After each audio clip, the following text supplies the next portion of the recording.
নমস্কার।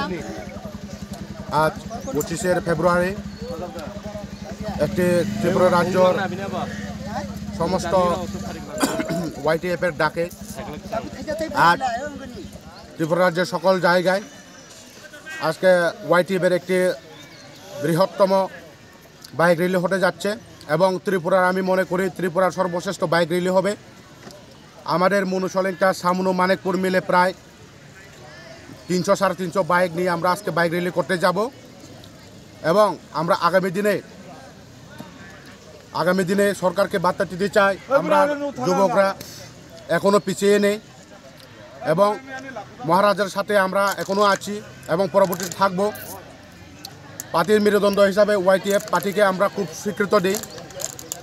তাই আজ 25শে ফেব্রুয়ারি বাইক র্যালিটা সকল যুব ভাইদের আমি বলবো আজকে সফল সম্মিলিত করার জন্য এবং দলে দলে যোগদান করার জন্য। আমরা প্রথমে মানিকপুর হয়ে সলিংটা হয়ে মৌন হয়ে ব্রাসমেল হয়ে হকুতৈসা এবং আবার পরবর্তী মৌন গিরে এসে সলিংটাতে আমরা প্রোগ্রামটা সম্মিলিত করব এবং এখান থেকে সমাপ্ত ঘোষণা করব।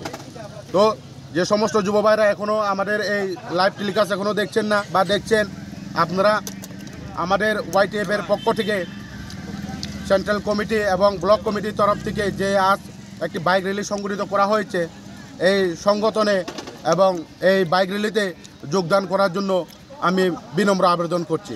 কী উদ্দেশ্য নিয়ে আজকের এই বাইক র্যালিটা হতে যাচ্ছে? আগামী দিনে যে অনেক কিছু রাজনৈতিক দল বলছে যে আমরা ত্রিপুরা মতা কমজোর হয়ে গেছি এবং YTF এখন নেই আর বলছে, তো একটি পার্টির মেরুদণ্ড হচ্ছে যুব ভাই এবং এই যুব ভাইদেরকে আমরা আজ একত্রিত করে আমরা দেখে দিতে চাই যে যে যে সরকার বলছে আমাদের ত্রিপুরা মতা সরকার এখনও নরম হয়ে গেছে, তাদেরকে আমরা আজ দেখিয়ে দেব যে কতটুকু আমরা এখনও একসাথে রয়েছে, একত্রিতভাবে আমরা কাজ করছি। তাতে আমরা আগামী দিনে সকল অংশের জনগণকে আমরা বার্তা দিতে চাই এই সামনু সলিংটা মনু মানিকপুর মিলে আমরা YTF পক্ষ থেকে কতটুকু আমরা আজকে সমৃদ্ধ করতে যাচ্ছি।